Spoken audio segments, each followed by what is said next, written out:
बरोबर आहे.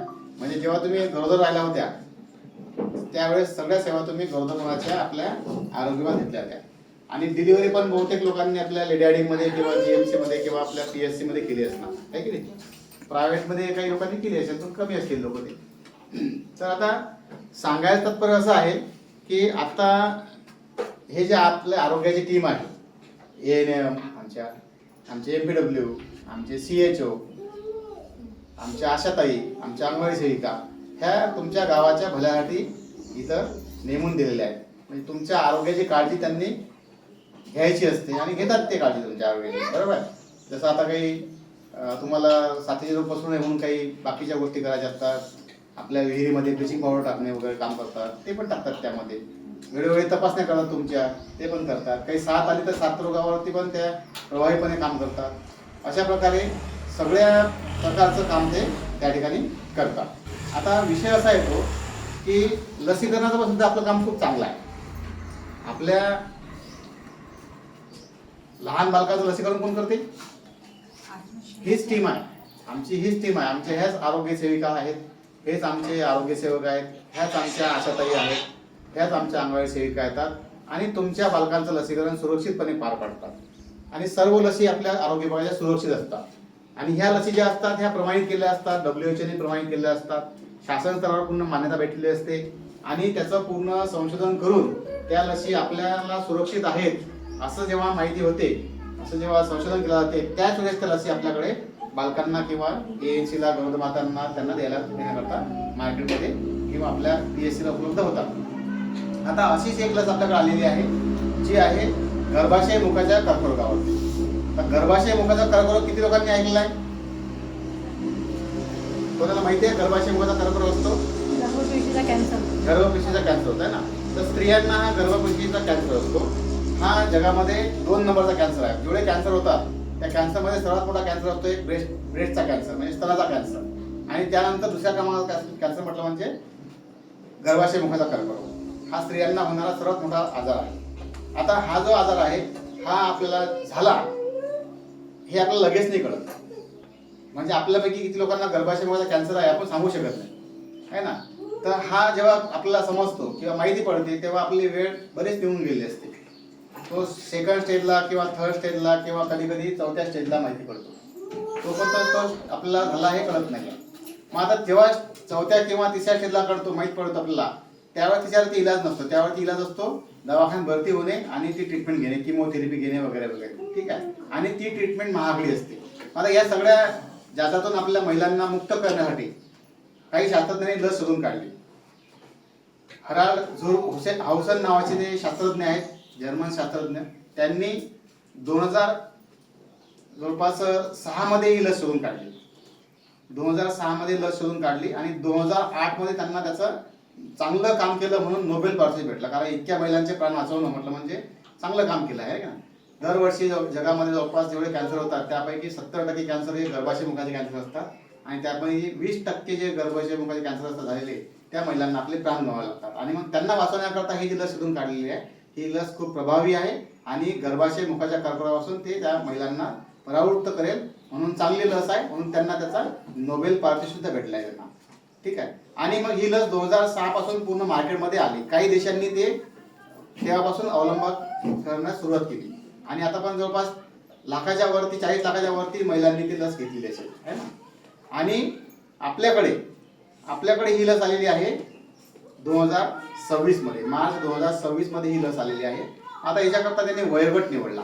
आता आम्ही ही लस तुम्हाला देऊ शकत नाही, 14 बरोबर आहे. तुम्हाला महिलांना आम्ही देऊ शकत नाही कारण तुम्ही सगळे आता म्हणजे ऑलरेडी HPV काय आहे माहिती आहे का. HPV हा ह्युमन पॅपिलोमा व्हायरस आहे आणि तुम्हाला ऑलरेडी तुम्ही संक्रमित आहात. आता त्याच्यानंतर पुढे कर्करोग होणार नाही होणार तो आपण सांगू शकत नाही आहे. परंतु HPVचं संक्रमण होण्याआधी म्हणजेच की त्या महिलेचा पहिला संबंध येण्यापूर्वी त्यांना लस देणं आवश्यक असते. आणि जर त्यांना ही लस त्यावेळेस दिली गेली तर मग ती लस प्रभावी ठरते. आणि मग ती वेळ कधी असणार आहे तर त्या मुली ज्या असतील त्या वयाच्या 14 ते 15 वर्षाच्या ज्या मुली असतील हा वयोगट आपल्या भारत सरकारने निवडलेला आहे. प्रायव्हेटमध्ये सुद्धा लस भेटते पण प्रायव्हेटमध्ये क्रायटेरिया थोडासा वेगळा आहे. 9 महिने ते 14 वर्ष त्यांनी घेतलेलं आहे. त्यामध्ये 19 वर्षापर्यंत पण लसी देतात प्रायव्हेटमध्ये, ठीक आहे. परंतु गव्हर्नमेंटमध्ये मात्र एक वयोगट निवडलेला आहे 14 ते 15 वर्ष, ज्या मुलीचे 14 वर्ष पूर्ण झाले आहेत आणि 15 वर्ष पूर्ण व्हायचे आहेत त्या सगळ्या मुलींना आपल्याला हे लसीकरण करायचं आहे. आणि ही लस घेतल्यानंतर त्यांना जेव्हा त्यांचं लग्न होईल, त्यांना मुलं बाळ होतील, त्याच्या 15-20 वर्षानंतर त्यांना जो गर्भाशय मुखाचा कॅन्सर होण्याची शक्यता असेल तो कॅन्सर पासून ते मुक्त होतील. आपण फक्त शक्यता पडताळणी केली, आपण त्याला सगळ्यांना होईल कॅन्सर असं सांगता नाही येत आहे ना. म्हणजे तुम्ही सगळ्या महिला आहेत तर सर्वांना कॅन्सर होईल गर्भाशय मुखाचा असं कोणी भाकीत करू शकत नाही. कारण काय, ती शक्यता आहे, कोणाला होऊ शकतो कोणाला नाही होऊ शकत, ते आपल्या रोगप्रतिकार शक्ती सुद्धा असते. परंतु ज्यांना कॅन्सर झाल्यानंतर त्यांना खूप सारा महागडा खर्च सोसावा लागतो आणि कधी कधी प्राणात मुकावं लागते. आणि ते रोखण्याकरता गर्भाशय मुखाची जी कॅन्सरची लस सुद्धा काढलेली आहे, HPV ह्युमन पॅपिलोमा व्हायरस, ही लस घेणं सुरक्षित आहे. आता याच्या बाबतीत काही समाजामध्ये गैरसमज सुद्धा पसरलेले आहेत. तर तुम्हाला काही कधी व्हॉट्सअपला किंवा फेसबुकला काही व्हिडिओ शेअर केले जातात की हे व्हिडिओ बघा, ही लस अशी आहे, ही लस घेतल्यामुळे असा प्रकार होते. काही ठिकाणी त्यामध्ये असं म्हटलेलं आहे की गर्भाशय मुखाची लस जी आहे HPV, ही लस जर घेतली तर त्या मुलींना पुढे मुलबाळ होणार नाही. तर हे म्हणजे एक अफवा आहे ना. आणि कधी पण लक्षात ठेवा, अफवा पसायला वेळ लागत नाही, पण सत्य परिस्थिती कळवायला वेळ लागतो. ही जी सत्य परिस्थिती म्हणजे हे आरोग्य सेवक आहेत, ते आशा कार्यकर्ते आहेत, आपले आरोग्य सेविका आहेत, CHO आहेत, डॉक्टर आहेत, हे सत्य परिस्थिती आहे. परंतु जो अफवा पसरणारा व्यक्ती आहे तो तुम्ही पाहिला कधी नाही पाहिला, त्याला आपण ओळखत पण नाही आहे, तो कुठचा आहे, काय आहे, शिक्षण काय आहे, शास्त्रज्ञ आहे की नाही आहे ना, काहीच माहित नाही आपल्याला. परंतु तो त्यांनी काय केलं, अफवा पसरून दिली. आणि त्याच्यावरती आपण बरेच लोक काय करतो, अफवांना बळी पडतो. आणि भीतीपोटी आपल्याला सुद्धा काय, आपल्या मुलींची काळजी आहे आणि त्या काळजीपोटी असलेली जी भीती आहे त्या भीतीपोटी आपण ते लसीकरण करण्यास काय करतो, टाळाटाळ करतो. तर ते चुकीचं आहे. हे सांगण्याकरता मला तुम्हाला इथं या ठिकाणी 2 शब्द बोलावं असं वाटले. बाकी तो निर्णय आपला सगळ्यांचा असतो, पर्सनल निर्णय आहे. लसीकरण सुरक्षित आहे. मला तुम्हाला तेवढं सांगायचं आहे की जो विश्वास तुम्ही आरोग्य कर्मचाऱ्यांवरती ठेवता, इतर लसीकरण करताना, डिलिव्हरी करताना किंवा इतर आरोग्य सेवा घेताना, तोच विश्वास त्यांच्यावरती आता दाखवून हे लसीकरण आपल्या गावातल्या ज्या मुली असतील 14 वर्ष ते 15 वर्षाच्या वर्गातल्या, त्या मुलींना लसीकरण घेण्यास सहकार्य करा, आहे ना. कारण त्या मुलींमध्ये जी काही भीती पसरलेली आहे ती भीती काढणं दूर करणं आवश्यक असते. आणि त्याचं माध्यम तुम्ही बनणार आहात, है ना. तुम्ही आता सगळेजण आता काहीतरी म्हणजे विशिष्ट कामानिमित्त या ठिकाणी आल्यात, तुम्हाला पण सुद्धा म्हणजे हे जे शिकायमागचा उद्देश आहे की 2 पैसे कमावणे उद्देश आहे, बरोबर आहे. आपण शिकणार आणि शिकलेलं कधीही वाया जात नसते. शिक्षण हे वाघिणीचं दूध आहे म्हणतात, आहे ना. जेवढं आपण शिकणार तेवढं फायद्याचं असते. कोणत्याही वेळेला शिकलं आपण तर ते फायद्याचं ठरणार. तर तुम्हाला सगळ्यांना माझे अभिनंदन आहे की तुम्ही हे शिक्षण घेतल्यानंतर पुढे तुमचं अजून भविष्य चांगलं होईल, आहे ना. स्त्रिया बळकट होतील. आणि सगळे जे योजना आहेत शासनाच्या त्या कशा करतायत माहिती आहे का, स्त्री बळकटीकरणाकरता. म्हणूनच त्यांनी 8 मार्च महिला दिनानिमित्त ही लसीचं उद्घाटन केलेलं आहे की महिलांना संरक्षण भेटावं. पहिल्या जर जुन्या काळातल्या महिला बघितल्या तर त्या महिलांना एवढी उजागर नव्हती इथं येऊन बसायची हे शिक्षण घेण्याकरता. त्याकरता सावित्रीबाईंना त्यावेळेस शेणाचे गोळे खावे लागले. त्यांनी ह्या महिलांना जागृत केलं आहे.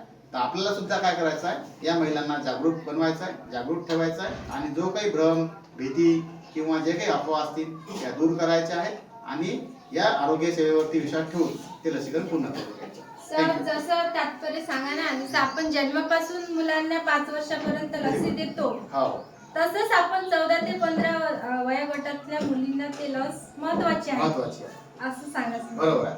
आता ते आरोग्य सेविका म्हणून त्यांना एकदम ते म्हणायला लागलं की मी आरोग्य सेविका, मी शिकलाय. आपण काय करतो, 0 ते 5 वर्षाचे बालक जे असतात, जसं सगळ्यात पहिले बालकाची लस म्हणजे कोणती असेल तर ती असते टिटॅनसचं लस. जे जेव्हा तुम्ही गरोदर असताना 4थ्या आठवड्यात किंवा म्हणजे 4थ्या महिन्यात, 5व्या महिन्यात, 3ऱ्या महिन्यात ती लस देतात, टिटॅनस.